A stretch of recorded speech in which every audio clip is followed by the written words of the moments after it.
I think initial reaction will always be, disheartening ka. Kasi in-announce sa amin na wala namang kasunod.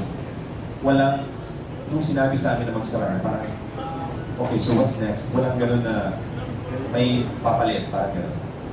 So talagang clueless na. Yun yata na nag-decide na lumipat na. So kami yung parang naiwan. Sabi ko, oh no, ano yung nangyari ito? But I think initial reaction will always be,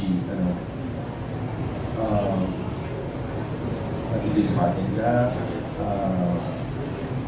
hindi mo alam kung gagawin, tatakita ka, next, or something. And yun yung decide ako na mag-aaral.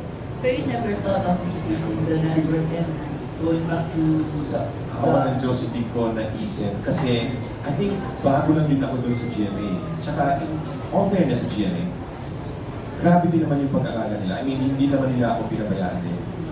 Maganda rin naman yung mga binibigay nila sa akin. Up to now, I mean, I'm still very surprised na talagang inaalagaan pa rin nila ako, binibigyan pa rin nila ako. So, feel ko pa rin na alam niyo yung factor sa akin. And, yeah, yun yung reaction ko nung wala yung sa Oscars. I think yung sinasabi lang makisama ka sa mga katrabaho mo, totoo yun. And I think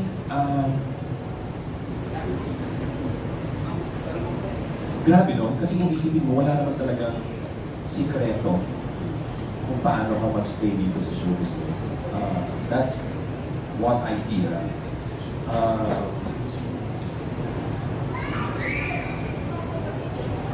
Kailangan lang talaga, personally, dapat nasa sa'yo yun na naturally marunong ka makisama.